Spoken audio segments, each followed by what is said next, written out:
Motherfucker going live, baby. Now I feel like my yo, real quick. Business talks with Ty Friday. I'm a little late. Um, these last past weeks been crazy. I've been traveling a lot, recruiting a lot. It's basketball season started, football season's almost towards the end. So we've been rocking it out heavy. So today we talking about risk. um, risk on starting a new business, risk on starting a new partnership, risk on how you invest your money, risk on how late you go out outside at night. We're just gonna talk about just risk in general. One of the things that I'm in a place in right now is that all of the risks that I've taken over the last 10 years on a business side, now I'm figuring out how do I convert that and kind of cash in on that so I can create conservative more de-risk myself in conservative investments while I start back still investing into risky investments. So like for instance, like with music, you have a certain skill set, you have to develop a certain skill set to be able to grow a music catalog. But then let's say you decide you want to sell that catalog. Now you want to start a new thing, right? So for me, the money that I'm making off of music, instead of me going back and reinvesting it into music, which at times can be risky, I take it and I go invest it into stock market, or I invest it into real estate, or I invest it into other things that might be risky, but I feel like I got a better chance on getting the lightning in the bottle and doing something else than keep thinking that I'm gonna consistently get the lightning in the bottle on the music side, right? So um, taking that risk, the money that you learn that you've created from your time and building and educating yourself with one industry, partnering with other people in those different industries to be able to grow that and take it to another layer and another level in terms of um your intellect and your alliances with peers in different industries who are successful, because then they can be your guiding light. So for instance, we took our money into that we made on the music side.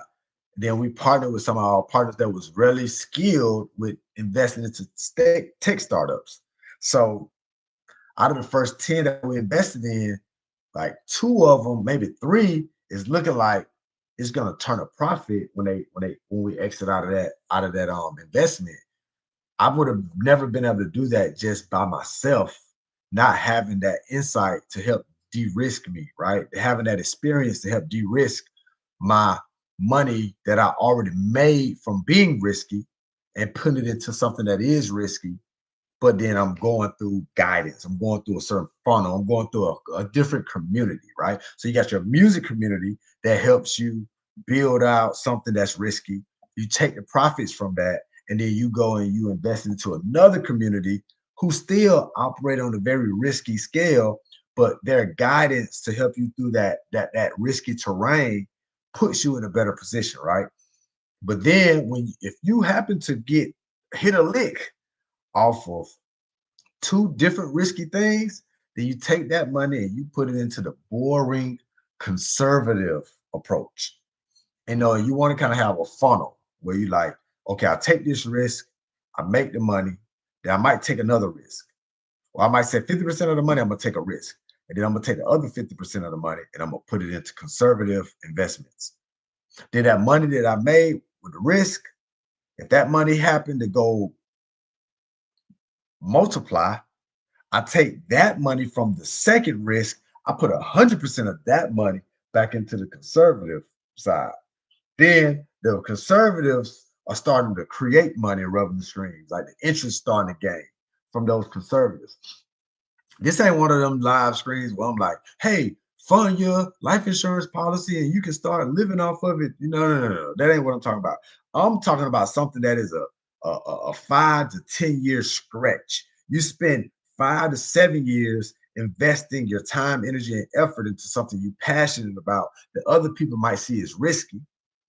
Then once that thing starts to bear fruit, you take that fruit from the first risky opportunity and you take it and you say 50% of it is going to go into conservative investments that is not risky, and the other 50% I'm going to invest it into something else that is risky, but in a different community that we have alliances with, that we can get data and intel and expertise with, such as startup businesses.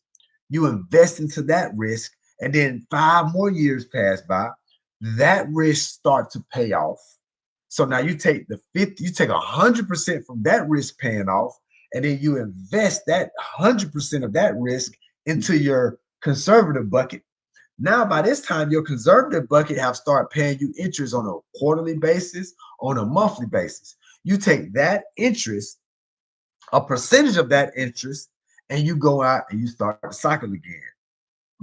5 years, I'm gonna invest into this risky shit, whatever it is, TV and film, music, startup and startup companies, whatever the risky is, Bitcoin, whatever the risky is. Now you don't took your money from your conservative, or percentages from the conservative dividends, take the percentage and you put it into the risky, while your conservative pot is still manifesting and pushing out different revenue streams off the interest and the dividends. You're taking a percentage of that every year and you're reinvesting and you're starting this cycle. And we're talking about this a 5 to 10 year stretch of like mechanisms where your initial risk, you get a payback from your initial risk, you put all of that into um, you put a good percentage of that into conservative. Then after that conservative start to grow, you take a percentage of that conservative revenue and you put it back into the risk and you start it. And if you can start thinking like this when you're 20, 25, and you're saying this is a 10-year process, this is not a get rich quick scheme, none of that. It's none of that. That is when you, by the time you get to your 40s, time you get to 45, time you get to 50, and you've built out this type of risk conservative approach strategy, that is when your family lives change. That is when generational wealth can start to be building. I'm gonna be the first, like the first generational, like I'm gonna be the first one of the bloodline to kind of develop a pipeline that can pay off over years by taking this risk and conservative strategy, and knowing what the risks are before I go into it, and knowing what the conservative is before I go into it. And it's like that's how you got to do it, in my opinion, in my experience. Once again, this ain't a get rich quick. You gotta do your intel, do your research, be skillful, have a purpose, figure out your resources, put the time in, and just know that if that time produces fruit, don't take 100% of that fruit and reinvest it solely into the risk. You take 100% of that fruit, you put it on the table. You say 50%, I'm gonna put in conservative investments, and the other 50%, I'm gonna go back out in the market and be aggressive. So it's like that, man.